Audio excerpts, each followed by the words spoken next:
Hi guys, good morning. Last lecture में हमने आपको पास्कल्स लॉ के विषय में चर्चा करके क्लास को एंड किया था, लेक्चर को फाइनल किया था। लेकिन हमें ऐसा लगता है कि पास्कल के नियम को हम लोगों ने बहुत बेहतर नहीं समझा। हालांकि ये वीडियो आपको उत्प्लावकता यानी बुयांसी के ऊपर बनने जा रहा है।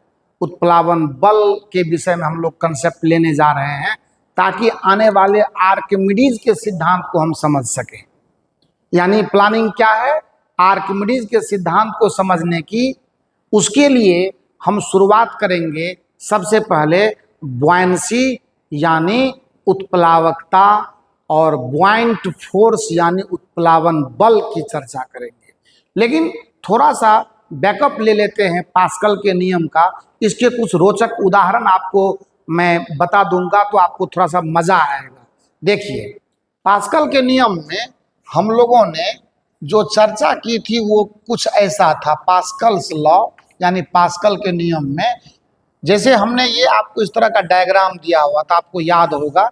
अगर वीडियो को सही तरीके से आप देख रहे हैं तो आपको इस तरह से मैंने, और यहाँ पर सपोज कीजिए एक कंटेनर। याद रखना है कि ये हमेशा एक बंद आयतन में जब लिक्विड भरा हुआ होता है तो ये तभी पास्कल का नियम काम करता है। लीकेज नहीं होना चाहिए।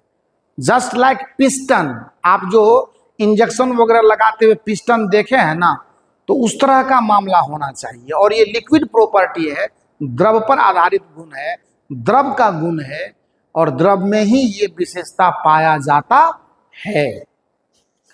कि पास्कल साहब का कहना है कि अगर मैं द्रव के किसी एक बिंदु पर प्रेशर, इसमें पूरा एकदम लिक्विड पैक है, पूरी तरह से द्रव पदार्थ कोई भी है ना, इस तरह से हमने मान लो इसमें द्रव पदार्थ को डाल दिया।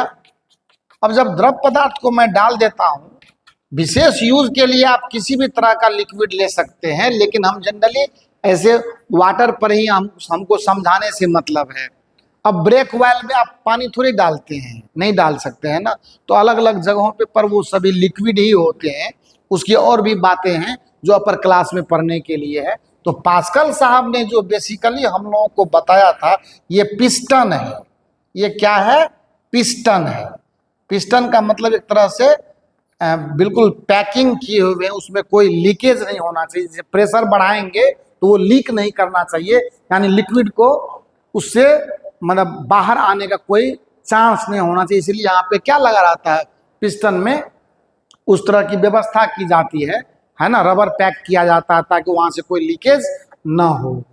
तो कहा कि अगर एक जगह पर प्रेशर के वैल्यू को आप कुछ मैग्नीट्यूड से, कुछ परिमाण से बढ़ाएंगे तो पूरे आयतन के हर बिंदु पर प्रेशर का मान उतने ही परिमाण के साथ, उतने ही मैग्नीट्यूड के साथ क्या करता है, इंक्रीज कर जाता है। यानी प्रेशर संचरित हो जाता है पूरे आयतन में। और जो संचरण का भाव है, जो उसका मैथमेटिक्स है, वो यह है कि प्रेशर संचरित तो हुआ, ट्रांसमिट तो हो गया, लेकिन उसका जो ग्रोथ इन मैग्नीट्यूड होगा वो उतने ही मान से हर जगह पर होगा जितने मान से, जितने वैल्यू से आपने प्रेशर को इंक्रीज कराया है। तो पास्कल का नियम यही कहता है कि कोई भी लिक्विड का जो है ना, एक पॉइंट पे अगर प्रेशर को आप इंक्रीज करेंगे, अगर किसी द्रव पदार्थ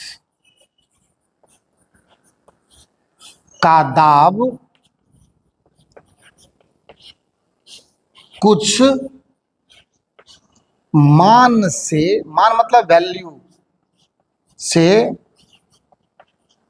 बढ़ाया जाए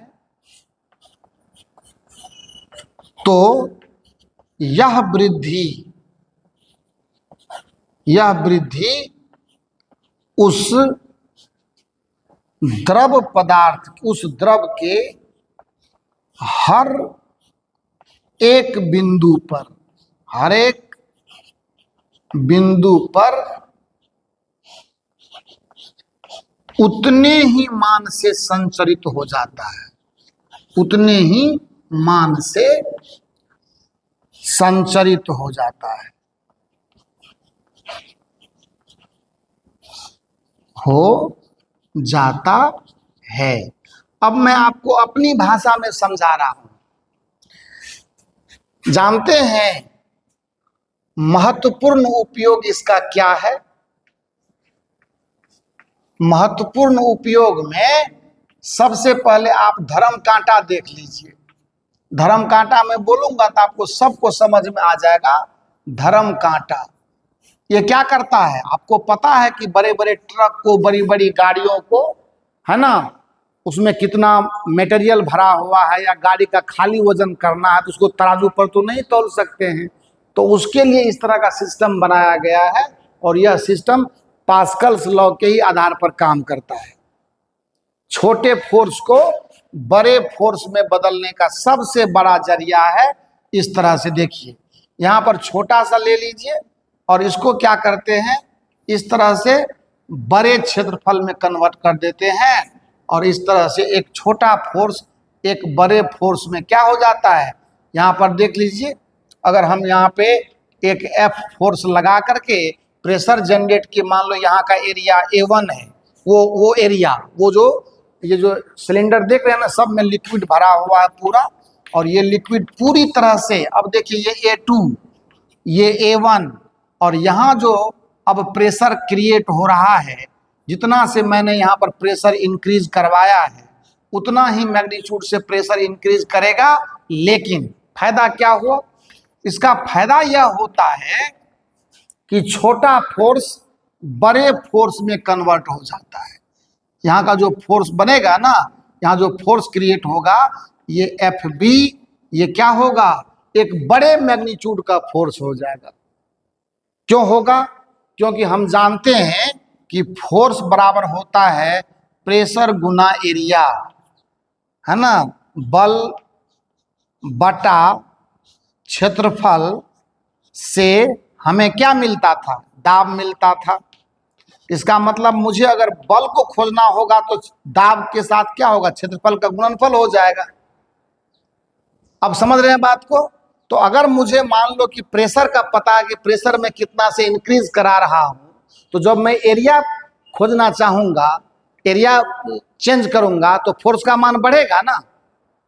आप देख लीजिए ना, ये FA इक्वल टू P हमारा है कि चलो ठीक है, P को जो एक वैल्यू है उसी वैल्यू से मैंने इंक्रीज करवाया, वो PA है मान लो, तो PA और इंटू क्या हो जाएगा, यहाँ पर एरिया गुना कर देंगे, ये वाला A1 हो गया। और उसी तरह से जब मुझे FB खोजना होगा तो P तो वही रहेगा हमारा, मान लो मैंने PA कह दिया, लेकिन एरिया हो गया A2। अब आप खुद देख लीजिए कि प्रेशर उतने ही वैल्यू से इंक्रीज किया है, लेकिन बड़े क्षेत्रफल पर वो इंक्रीज किया है, इसीलिए क्या होगा, ये फोर्स बड़ा हो जाएगा। और यही कारण है कि हमको एक छोटे फोर्स से बड़े फोर्स का मान प्राप्त हो जाता है। तो देन किसका है? पास्कल साहब का देन है। पास्कल्स लॉ से ये मिलता है हमको। आपके बुक में इस तरह की व्यवस्था है नहीं, इसीलिए मेरी तो जरूरत होगी ही होगी आपको। पक्की बात है, सच्ची बात है। आपके बुक में तो सिंपल सा मामला है कि एगो बुक, ये सिलेंडर लेते हैं और सिलेंडर पे बहुत सारा हमने क्या कर दिया, इस तरह से लगा दिया, इस तरह से एगो यूट्यूब लगा दिया, और उसने बताया कि एक जगह पे जितना से आप बढ़ाओगे सब जगह से उतना से ही बढ़ेगा। एकदम साधारण सी बात, उसमें तो कुछ है ही नहीं दिया हुआ, है ना। थोड़ी सी चर्चा की हुई है कि यहाँ पे अगर इंक्रीज कराएंगे, मान लो इसको अगर मैं जितने हाइट से गिराऊंगा, क्योंकि ये प्रेशर उसी हिसाब से उतने ही वैल्यू से संचालित होगा, तो सब जगह पे क्या होगा, उतने ही मैग्नीट्यूड से ये क्या करेगा, इंक्रीज कर जाएगा। तो ये तो सिंपल सी बात है, बहुत बड़ा इशू नहीं है वो, आप वहां पर देख सकते हैं, आपके डायग्राम में दिया हुआ। पर जो रियल मैकेनिज्म है, जो रियल कॉन्सेप्ट है, उसका तो फायदा हमें मिलना चाहिए। दूसरी बात, सबसे बड़ी बात, इसके और एग्जाम्पल मैं आपको दिखा दूं। मान लो कि यहाँ पर मैंने एक पाइप लिया, जो आपको पावर ब्रेक का नाम आपने सुना होगा। सपोज कीजिए यहाँ पर मैंने पावर ब्रेक जितना भी लंबा लेना है उससे कोई दिक्कत नहीं है, सब में लिक्विड भरा हुआ पिस्टन लगा हुआ है, यहाँ पे बड़ा सा ब्रेक शू हमने लगा दिया, और यहाँ से सिंपली हम इसको क्या करते हैं, इस तरह से दबाते हैं। ये जो जरा सा भी फॉल्ट इसमें नहीं होगा, पूरा लिक्विड भरा हुआ है। कितना भी दूरी पर आप ले लीजिए, उससे कोई फर्क नहीं पड़ता है, बट लिक्विड कंटिन्यूअस रहना चाहिए, कोई लीकेज नहीं होना चाहिए। और यहाँ से जब आप इसको फोर्स लगाएंगे, ये सेट कर जाएगा यहाँ पे, तुरंत इसको क्या करेगा, दबाएगा, और दबने के बाद यह जो है ब्रेक जाकर के गाड़ी पर व्हील पर पुश कर देता है, और व्हील को क्या करता है, स्लो डाउन करने का काम करता है, रोकने का काम करता है, रोकने का प्रयास करता है। ये सारे किसके देन हैं, समझ गए बात को? तो कुल मिलाकर के पास्कल के नियम पर इतने, इससे अधिक चर्चा करने की कोई जरूरत नहीं है, इतना भी बड़ा चीज नहीं है वो।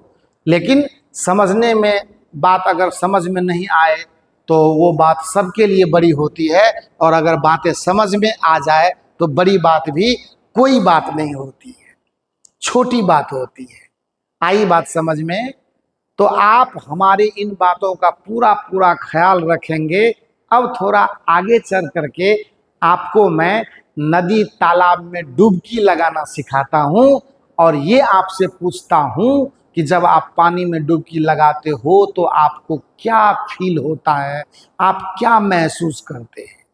अरे द्रव पदार्थ के पास, लिक्विड के पास तो एक से एक क्वालिटी है, एक से एक क्वालिटी है। अभी हम लोग जितना जान रहे हैं, जितना समझ रहे हैं, वो बहुत थोड़ी है, समझ गए? आइए देखते हैं अब थोड़ा सा बुआंसी को समझने की कोशिश करते हैं। उत्प्लावन या उत्प्लावकता किसको कहा जाता है, इसको जानने की कोशिश करते हैं। मैंने हमेशा से ये प्रयास किया है। देखो, कभी कभी कोई भी ऐसा लेक्चर होता है जो थोड़ा रिपीट हो जाता है, जैसे पिछले वीडियो में भी मैंने पास्कल्स लॉ की बात की, फिर इसमें भी कर दिया, क्योंकि मुझे ये पता है कि बच्चा करता क्या है ना, इन सभी कॉन्सेप्ट से, इन सभी सिद्धांतों से, नियमों से बच्चा दूर भागता है। लेकिन कुछ ऐसे अट्रैक्टिव एग्जाम्पल, आकर्षक उदाहरण अगर दिए जाते हैं तो बच्चे उससे जुड़ने का प्रयास करते हैं, उन्हें मजा आने लगता है। और जब तक मजा नहीं आया सब्जेक्ट में, दिमाग के अंदर वो चीजें आएगी नहीं। चाहे आप किताबों में तो हर बातें लिखी होती है ना, हम लोग क्यों अपना काम छोड़ करके बीच में गीत संगीत सुनते हैं, कुछ मजे लेते हैं, थोड़ा घूम लेते हैं, थोड़ा दोस्तों से बात कर लेते हैं, क्यों? क्योंकि हमारा दिमाग लगातार किसी काम को नहीं कर सकता, और लगातार काम को जब वो नहीं करेगा, वो थका महसूस करेगा, तो उसके मोड ऑफ लेवल को, यानी उसके मतलब परिस्थितियों में थोड़ा सा परिवर्तन लाना पड़ता है। आइए बात करते हैं बच्चा, इस वर्ड पर ध्यान दें, बहुत इंटरेस्टिंग वर्ड है, इसको कहते हैं बुआंसी। क्या कहते हैं? बुआंसी। बुआंसी हिंदी होती है उत्प्लावकता। उत्प्लावकता हिंदी में इसी को क्या कहते हैं? बुआंसी कहते हैं। और अभी इस रनिंग चैप्टर में हम लोग लिक्विड प्रॉपर्टी पर बात कर रहे हैं। मैं बार बार कह रहा हूं, बुआंसी यानी उत्प्लावकता, जैसे मैं एक छोटे से उदाहरण से आपको मुलाकात करवाता हूं। सपोज कीजिए ये कोई कंटेनर है, मतलब बर्तन है। उतना अंग्रेजी पर जाने की जरूरत नहीं है, हम लोग बिल्कुल अपनी भाषा में सब्जेक्ट को सीखने की कोशिश कर रहे हैं। आप कुछ मत करो, मैं तो बार बार कहता हूं कि आप कुछ मत करो, सिर्फ आसान अपने घरेलू नुस्खों, घरेलू उदाहरणों से फिजिक्स को समझने की कोशिश करो, कहीं कोई दिक्कत नहीं होएगी। ये कंटेनर है, और मैंने क्या करा, इसमें कुछ पानी ले लिया, कुछ हाइट तक ले लिया। हाइट से फिलहाल कोई हमें मतलब है नहीं, फिर भी आपकी तसल्ली के लिए मैंने कर दिया। अब क्या करते हैं, एक्सपेरिमेंट आप पक्का आज करना घर में, ये मेरा रिक्वेस्ट है आपसे। सब्जेक्ट को रहने दो अपनी जगह पर है, थोड़ा फिजिक्स को महसूस करो। आप क्या करो, एक छोटा सा कोई बॉल ले लेना, गेंद, जैसे क्रिकेट खेलने वाला जो हल्का वाला प्लास्टिक वाला बॉल होता है ना, वो ले लेना। मैंने दो बता रहा हूं मैं तरीका, जिससे आप उत्प्लावकता को समझ पाएंगे। आप क्या करना, उस गेंद को यहाँ पर इस लिक्विड के अंदर डाल करके, है ना, ये खोखला है, गेंद है। मतलब खोखला मैंने इसीलिए लिया कि इससे आपको समझने में परेशानी नहीं होगी, आसानी से दिख जाएगी चीजें।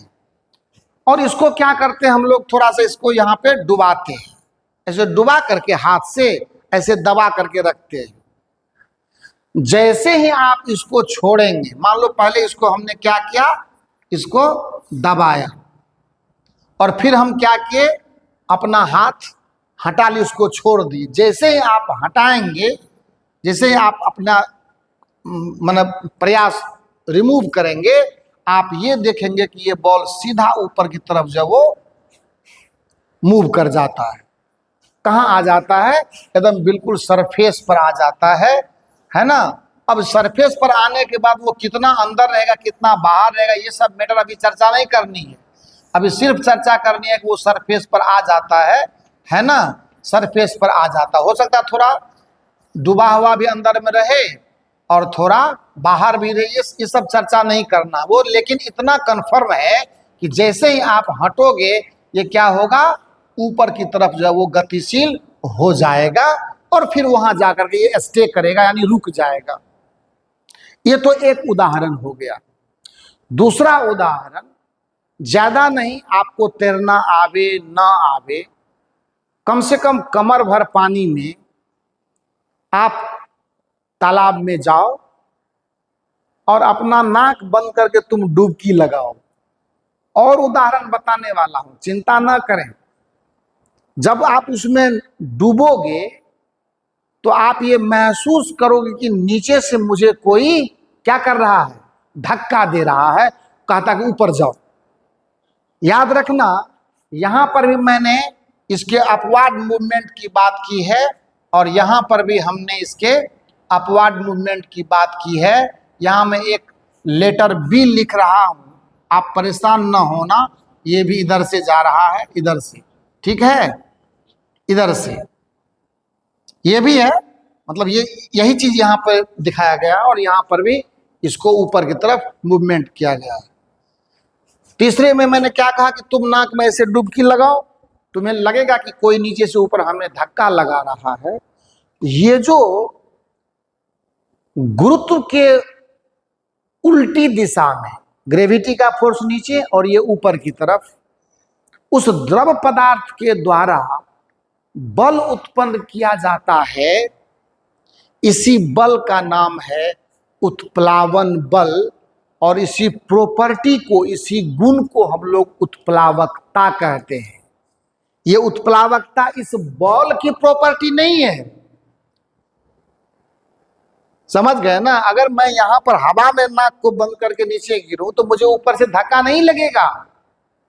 लिक्विड में जब मैं डुबोता हूं किसी वस्तु को, तो उस लिक्विड के द्वारा, उस द्रव पदार्थ के द्वारा गुरुत्व के उल्टा दिशा में, इसका अगर देखो mg नीचे काम कर रहा होगा ना, यही ना इसका भार है, तो जो नीचे लग रहा है ना, धरती की तरफ लग रहा है, तो इसके उल्टा दिशा में यह जो बल काम कर रहा है, इसी का नाम है उत्प्लावन बल।